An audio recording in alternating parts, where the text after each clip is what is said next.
Welcome to Voices of the Writers. I'm your host, Adam Scull, bringing you a new dimension of poetry readings, songwriters, vignettes, and stories with music and sounds for the Eat, Sleep, Write podcast.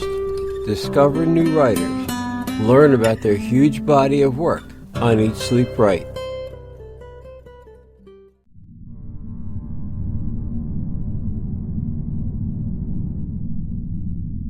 No One Can Hear You Scream, Part 3 by L. Meadow, read by Adam Scull.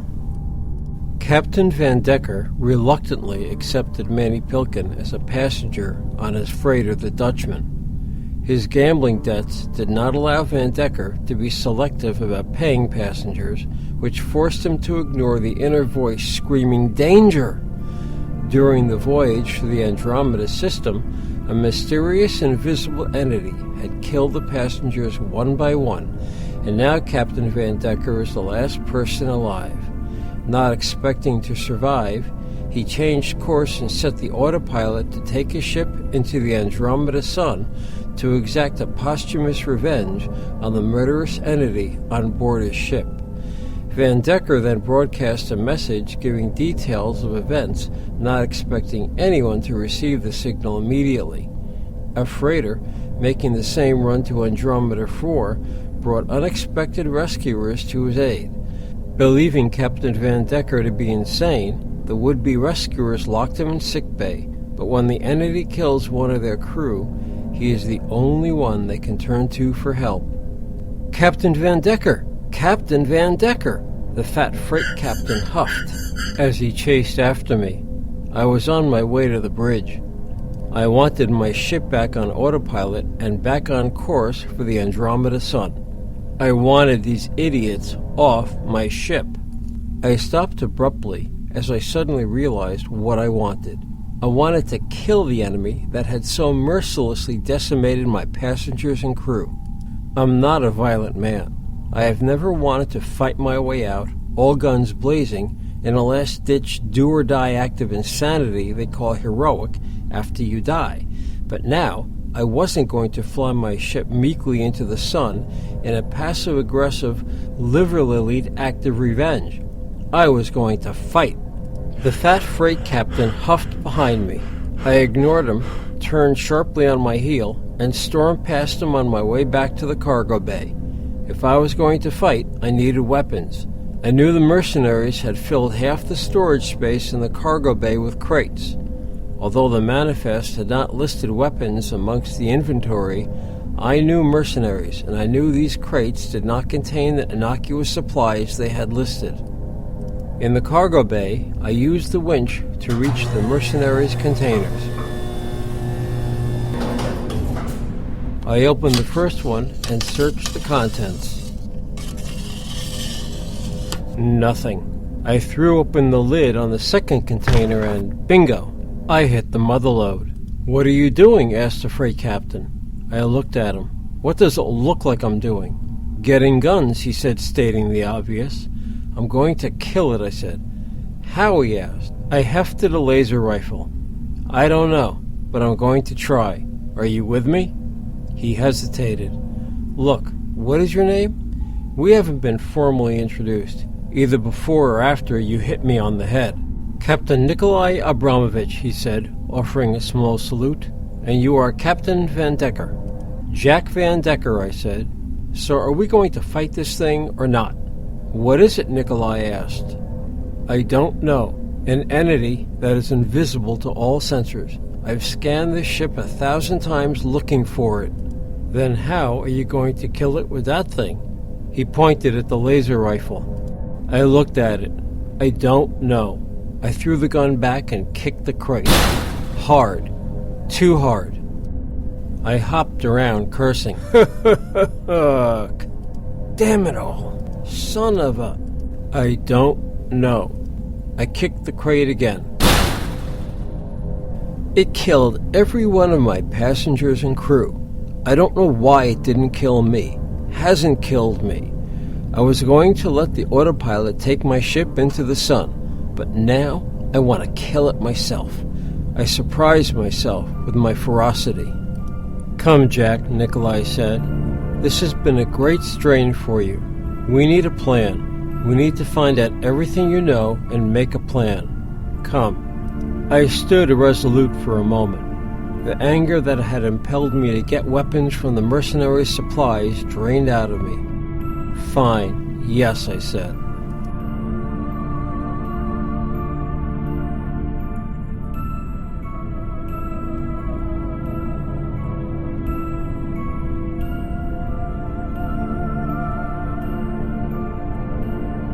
Nikolai had gathered his crew in the passenger lounge. I told them the sad story of Manny Pilkin and the invisible entity he had brought aboard my ship. I told them of each of the deaths, sparing no details. I wanted them to know what we faced. I needed them to know what hunted them, what hunted me. I instinctively knew that I was the ultimate target. I just didn't know why. Was it because I let him on board my ship? Or because I was kind to him? Did it matter that I only befriended him so I could cheat him of his money? I still had those gambling debts to pay, and no one ever welched on a gambling debt to a Sidarian. If I didn't have the money I owed them by the time I got back home, I was in trouble. By comparison with the gambling lords on Sidaris, the entity on board my ship was child's play.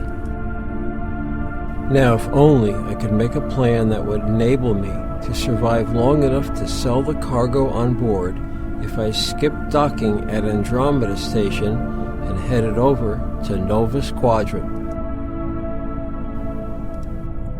Nikolai cleared his throat. Jack? I jerked back to reality. Yeah? What? You were saying? I was saying, Jack asked. Jack, you were saying the entity killed your passengers and crew. Why hasn't it killed you? I was not about to give voice to my speculations on that. I don't know, I shrugged. Does it matter? I guess not, said Nikolai. He gave me a look that said clearly, I know you are hiding something. I ignored it. We need to formulate a plan to trap the entity, I said. One of Nikolai's crew piped up, First, we need to be able to see it. First intelligent thing anyone has said, I thought. How do you see an invisible entity? Another crewman asked. With supervision, quipped Nikolai. Everyone laughed. But his joke jolted an idea loose. I hit my forehead and ran from the passenger lounge back into the cargo bay. I made straight for the crate of weapons and rummaged frantically through it.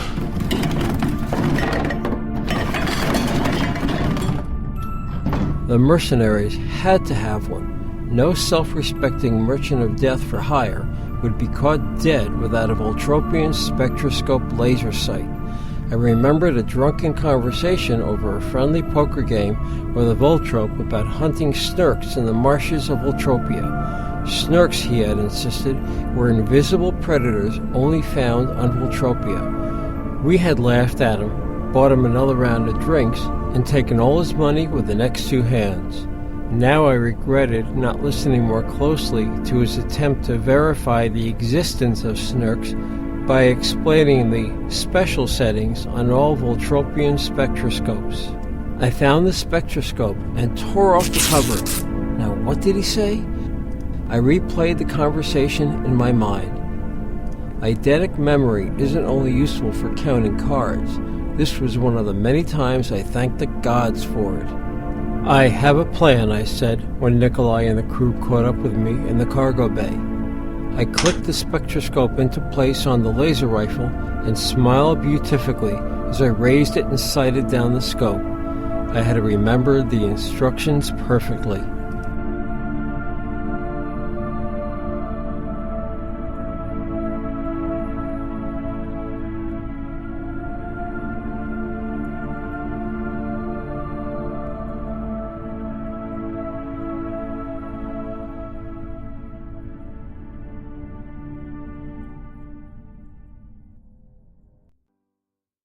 Thank you for joining us for another edition of Voices of the Writers, located at eatsleepright.net. Bringing you a new dimension of poetry, songwriters, vignettes and stories with music and sounds, for Eat Sleep Right. We would like to hear from you. Engage with us. Send your comments and questions to comments@eatsleepright.net, or leave a comment at the end of the podcast page. Join us again for Voices of the Writers on Eat Sleep Right.